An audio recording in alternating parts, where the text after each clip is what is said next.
President Trump threatened more tariffs yesterday, dragging the S&P 500 into correction territory. And now, even with a slight boost, Wall Street stays on track for weekly losses. The Dow heading for its worst week in 2 years. When President Donald Trump won the election in November, the markets skyrocketed. All right, stock markets surge on the news of Mr. Trump's victory. 1,500 points for the Dow today. The Dow actually hit a new record high. The overwhelming sentiment from investors was that this administration would be good for business, good for the economy. It's what Trump campaigned on.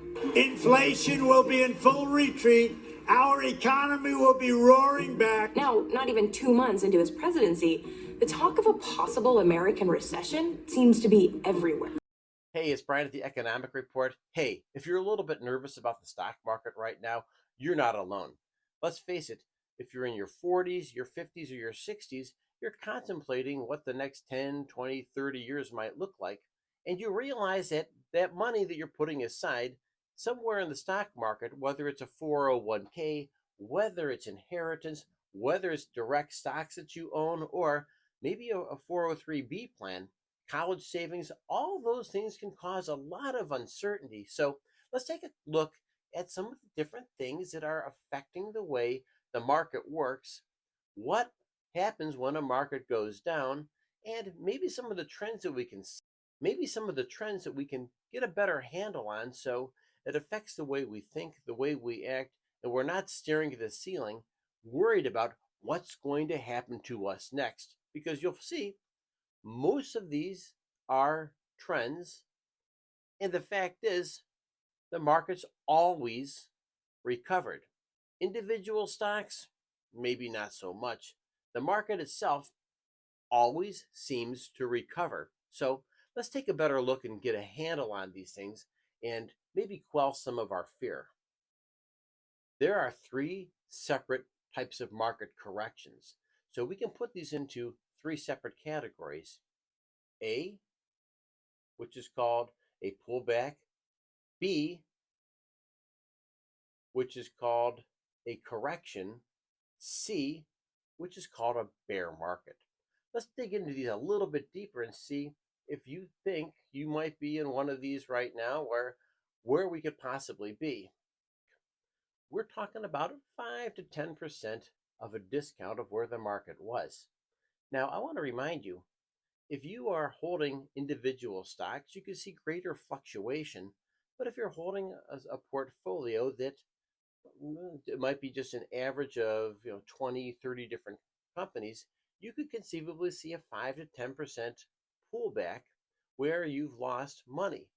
Now, when we just say 5 to 10%, for most of us, we're saying, okay, that might be part of the price of doing business on Wall Street.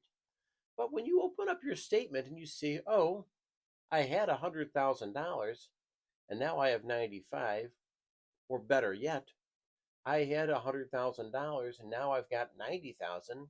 Well, you can be a little bit unsettled by what a pullback can do.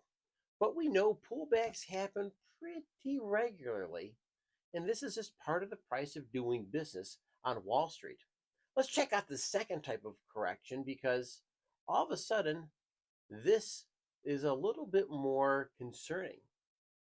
A sell-off means a 10 to 20% discount. In other words, for the person that holds the $100,000 portfolio, losing 10% means you're down to 90%. Ooh, that's bad, but it goes all the way down to about 20%. And that's kind of a scary thought. Let me change this. If you have $1 million, and some of us and some of our viewers here do hold pretty substantial portfolios, it's kind of unsettling to know that your portfolio went down by $100,000, maybe $200,000. It doesn't feel good at all, because there's something called market psychology, and this market psychology is very simple. When you have something, well, mentally, it's yours. And when somebody takes away something that's yours, then you feel as though you need to get it back, earn it back, find its way back, and sometimes it causes some irrational behavior. Think of a dog with a bone. And a dog could be the sweetest, loving dog there is, but you try to take that dog's bone away or take the dog's treat away, you can see the most kind, mild mannered dog growl at its owner. That's how we approach the market sometime, and I hope you kind of understand that. And by the way, if you're liking this, go ahead and hit the like, subscribe button. Help me feed Charlie while the stock market goes down, because we all need to find a way to take care of those that we love, and I love Charlie. The third type of correction is called a bear market. And bear markets are the ones that really affect people psychologically, because a bear market isn't the up and down average of what happens daily on the stock market. Instead, a bear market is a prolonged downturn. What happens in a bear market? We're talking about a 20% or greater sell-off. And there's another part of this that causes us to get worried, because it's not just the fact that the market sold off for an extended period of time, but when you're in a bear market, the market psychology is, when will this end? Now, some of the experts say that, well, a bear market can last on average of 14 months. So we can kind of say that, well, since the 1960s, 1970s, the bear markets that have emerged have eventually ended somewhere around 14 months. Now, psychologically, once again, if something's taken you a lot longer to recover, there's that piece that kind of scares you. But there's a second piece, which is, how long will it take the market to recover?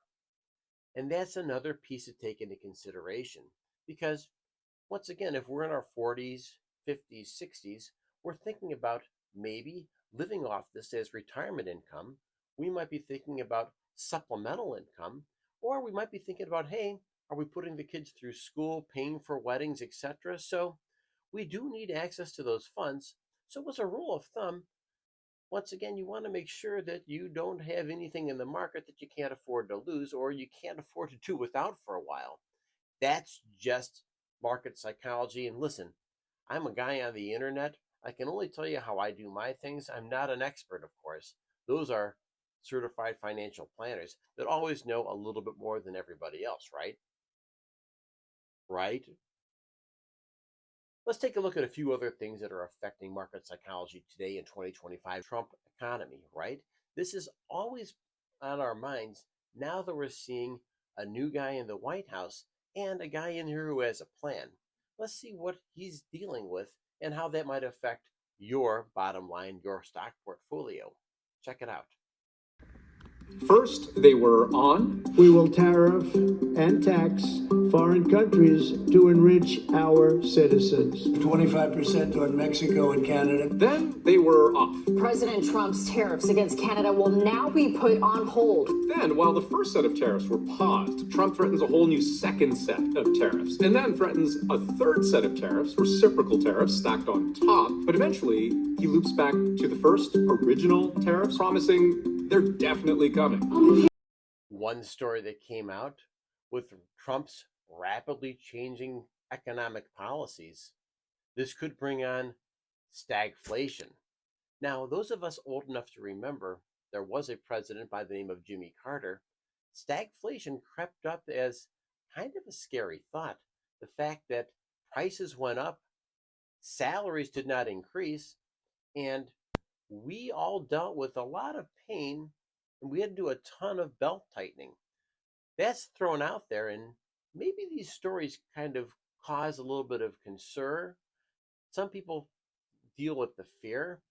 I would say we're better off kind of educating ourselves and having an awareness, because we kind of have an idea of what really could happen out there, and of course, how we react to it. I think that what this channel's really been about is trying to provide you with information to become a little bit more educated, maybe have just general folksy conversation here. And of course, I can respond to your comments if you do have questions, concerns that maybe you don't completely understand here, and maybe the uncertainty that comes along with, well, economic changes, economic downturns, and whether or not these things are really going to last, right? One thing is thrown out there as well. People try to time this market, and with that, we become a little bit more aware of, well, hey, just setting an investment routine and forgetting about it, that might not always be the best way forward in a downward trending market. Now, once again, we don't know what kind of a market we're in right now. Some people say, hey, you're buying stocks at a discount. I'm that guy who always is looking for a discount to buy stocks. But of course, depending on when you need access to these funds, what exactly you're counting on, we are always dealing with market psychology. And that, of course, folks, is never going to go away, particularly if you have a limited amount of funds that you need access to. Of course, another story that's being floated out there, and maybe part of the reason why Trump does what Trump does, the Trump economy, is that he's really trying to save the US dollar. The US dollar, as we know, is the world reserve currency. And I understand that he's trying to reduce spending, refinance trillions of dollars in debt at a lower price, and of course, create a more efficient government that's not loaded with bureaucracy. And of course, the other piece is bring jobs, good paying jobs, back to the United States that have gone to other places. So we understand the idea behind his economic plan. We also understand the bigger picture is protecting the dollar's reserve currency status, because when you have that reserve currency status, your country is able to borrow and do business, and you have a lot of flexibility in the type of economy that you're running. So while you might not completely agree with some of Trump's moves on the economy, you really understand maybe the bigger picture that's kind of a little bit more difficult, more abstract for us to understand, which is keeping the dollar as the reserve currency of the world. We're also aware that there's different types of stories that will pop up that affect our economy as well. For instance, Trump authorizes new missile strikes on rebels in Yemen. These people are the ones who are attacking the areas throughout the Middle East. They attack important shipping lanes, and so that causes uncertainty. Particularly when we talk about the Middle East, we're talking about oil. And of course, oil itself is something that the entire planet relies on. So we know that can also create a narrative of, hey, we've solved this problem finally, it's done with, or this is an ongoing issue and it's going to affect the markets. So let's check out what the solution is, because at the end of the day, we always want to have a solution about what we can do from here that maybe will help quell some of the fears that are out there. Let's check them out. This story comes from Seeking Alpha. One author talks about picking 3 separate funds that will help you create a dividend portfolio. I thought it was kind of clever. And so he took a look at 3 different funds that were on discount before. In other words, they had sold off. The dividends are still there, and they've actually become a little bit cheaper. So if you're thinking about tinkering around with your portfolio a little bit, or dollar cost averaging, which many people do, here's an idea that comes right from Seeking Alpha. This particular analyst is saying, hey, you should buy the dip because everything's on discount right now, and here are a couple things to take a look at. The analyst said 3 funds have dipped significantly, so they are on discount. And I don't know about you, but I'm the kind of guy who loves buying things on discount. Whoever wants to pay retail when you can buy things that are discounted? So check out these ideas that this fellow has in his recommendation. He's recommending to buy battle-tested stocks that are of blue chip quality, and that these funds have stood the test of time. In other words, they're not a fly-by-night, here I am and there I go type of mentality. Instead, they are here and they've been here for a while, and so they're really attractive. Third, if you're looking for monthly income, this recommendation is something that you really should take a look at, according to the analyst. Of course, once again, I'm not the expert, but there's a lot to be said about dollar cost averaging through the market's ups and downs. And if you think about if you're in your 40s, 50s, or 60s, we know that the market always comes back. It doesn't always come back on our time schedule, but it always comes back. And that's an important place to keep in mind, because we know that the market, by and large, has always stood the test of time. And that's not a bad place to be. Hey, I'm Brian. Help me feed Charlie, and I can continue delivering this information to you with a like or a subscribe. You are awesome. And if you have questions, comments below, please leave them, because I like interacting with my audience. You guys are amazing, and I can present this material to you right inside your inbox, so you have a daily update from Brian.